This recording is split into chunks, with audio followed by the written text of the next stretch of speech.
About a week ago, a video released by a user named Tim Diggity pointing out his theory on the connection between the characters Melina and Miquella in FromSoft's Elden Ring.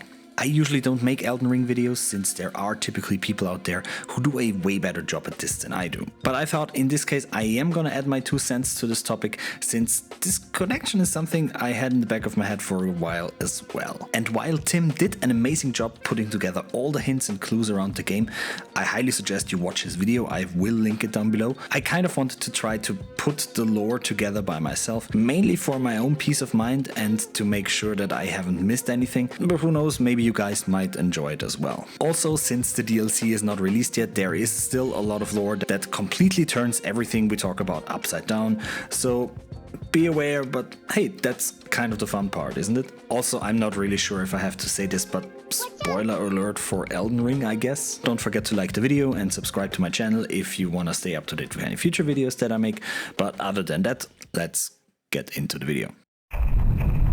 Miquella is a child of God Queen Marika and her alter ego, or consort, Radagon. He's also an Empyrean, which means he has the potential to become a god, and is therefore able to forge a new order for the world, kind of like Queen Marika created the Golden Order. Empyreans or gods do so by making use of the power of the Greater Will in form of the Elden Ring. But there are suggestions that other outer gods, like the Formless Mother or the Frenzied Flame, are able, at least to some amount, to ascend Empyreans as well. They still seem to need the Elden Ring for that, but that is a different discussion. The Empyreans we currently know about are Ranni, Melina, and, well, Miquella. There is also the Glowmite Queen, but I will put her aside for now since there is very little clear information on her. From all we know, she might just as well has been from Marika's own time as an Empyrean, since she somehow wielded the Rune of Death. And we also don't know what the deal with Mesmer is exactly.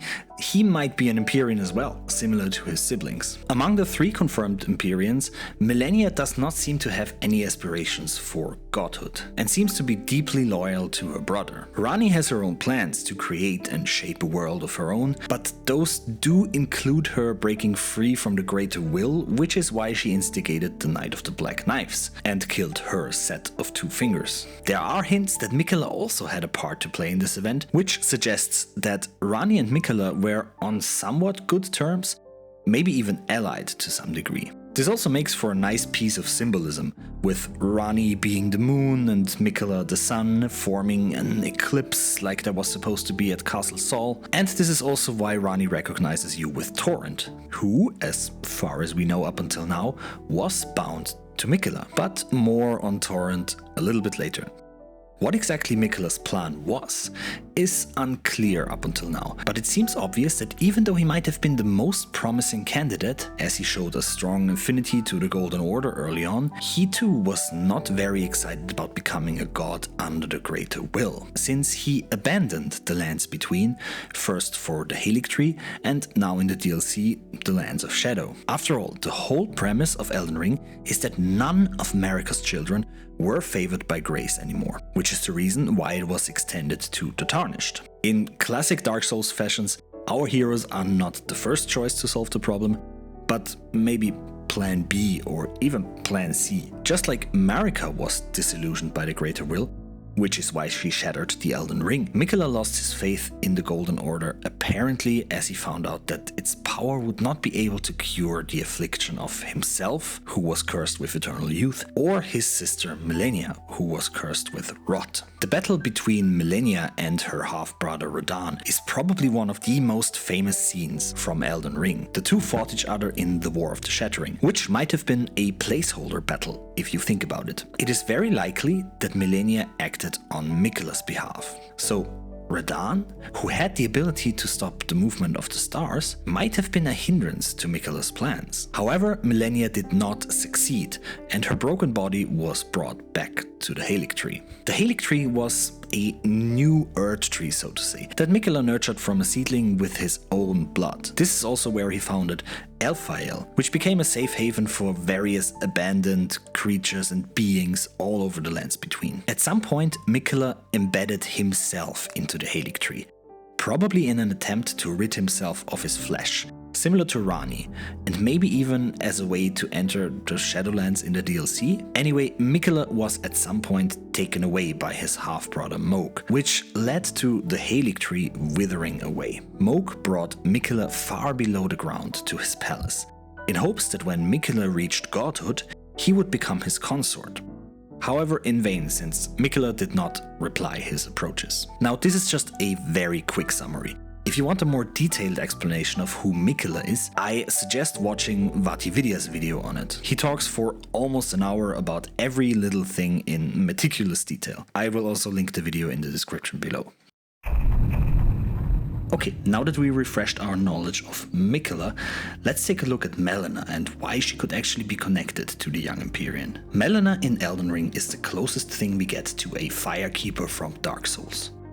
Melina approaches the player quite early in the game, offering to accompany them, playing the role of a finger maiden, in exchange for taking her to the Erdtree. This alone is interesting, since finger maidens are servants of, well, the two fingers, and therefore the greater will, whose job it is to strengthen the Tarnished by turning rune fragments into power, basically leveling up.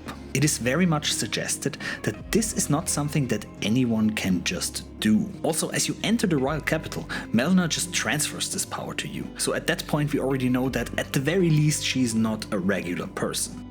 In one of her dialogues, Melina later states that her mother is within the Erdtree, which is quite a clear suggestion that she is a child of Marika, even though she never directly says it. And interestingly enough, even though that might be the case, no one seems to talk about her.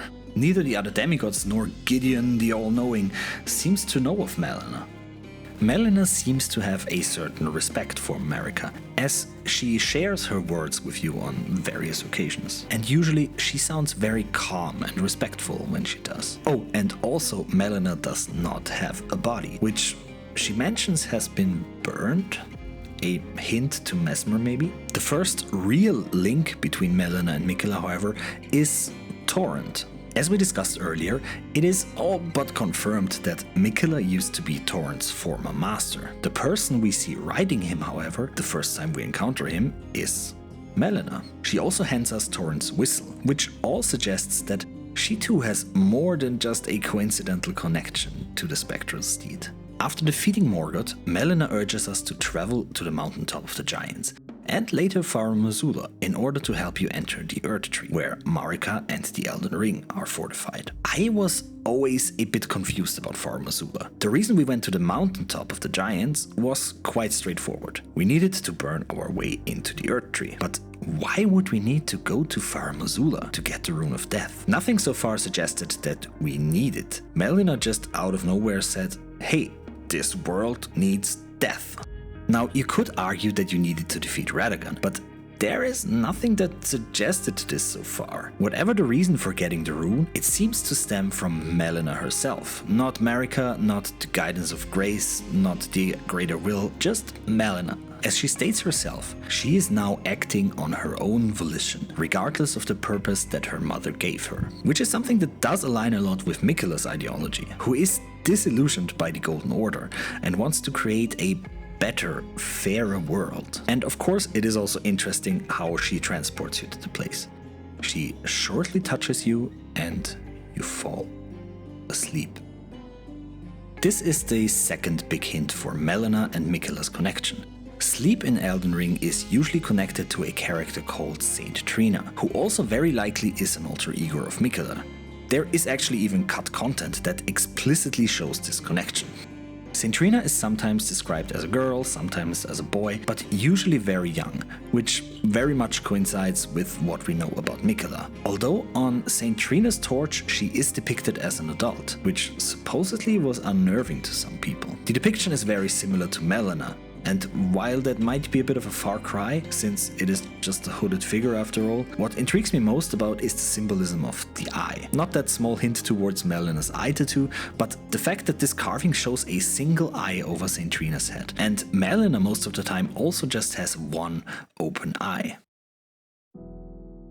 Another idea that became quite popular involving both Miquella and Melina was the butterfly theory. This theory basically suggested that the three in-game items, the nascent butterfly, the Aeonian butterfly and the smoldering butterfly, all refer to one of the children of Marika and Radagon. While the Aeonian butterfly was easily connected to Melina and the nascent butterfly to Miquella, especially if you subscribe to the idea of Miquella being Saint Trina, many people believe that the last one, the smoldering butterfly, was connected to Melina, as she was the only alleged demigod who had an obvious connection to fire or flames. This changed a bit when Mesmer was revealed in the trailer for the Shadow of the Erdtree DLC, who had a way more obvious fire affiliation. However, I think this actually made things way clearer, as the connection between Melina and the smoldering butterfly was, in my opinion, very speculative to begin with. It kind of made sense since she was supposed to be a daughter of Marika, but it always felt a bit weird to me. Connecting Miquella and Melina and having both of them share the connection to the nascent butterfly makes way more sense to me. Miquella and Melina being the same person also makes a lot of sense if you think about how angry Melina gets if you choose to align with the frenzied flame. From all we know about Miquella, he wants to create a world where creatures can live equally, like he tried to do under the Erdtree. And not just that, but also free from the influence of outer gods, which is why he devised the unalloyed gold needles, devices by which he can stop the influence of outer gods. Melina mentions that the frenzied flame, who is supposedly an outer god itself, would eat the world and not heal it, which is totally different from what Miquella would want. We could of course speculate even further. During Bock's questline, Melina asks if being born of a mother means acting in certain ways, which is basically her questioning her agency and her free will. And that is not too far-fetched, since we know that Radagon is only another aspect of Queen Marika herself. So it could easily be that her children too, at least the ones spawned from her union with Radagon, basically herself, are nothing but different aspects of the goddess. Miquella, Melina, and even Mesmer might actually be Marika, just like Radagon. As we know, it is quite common for the demigods to have different forms and alter egos. Rani first introduces herself as Rena, Morgoth as Margit, and so on. But this is a very far shot, and there is nothing that suggests that this is true. But then again, I wouldn't write off the idea that Marika could come up with a convoluted plan like that. However, this is my try to summarize the whole idea. I would love to hear what you think. You can leave me a comment below and tell me if I missed something. But yeah, otherwise I'm looking forward to the DLC and hope you guys do too. Peace and bye bye.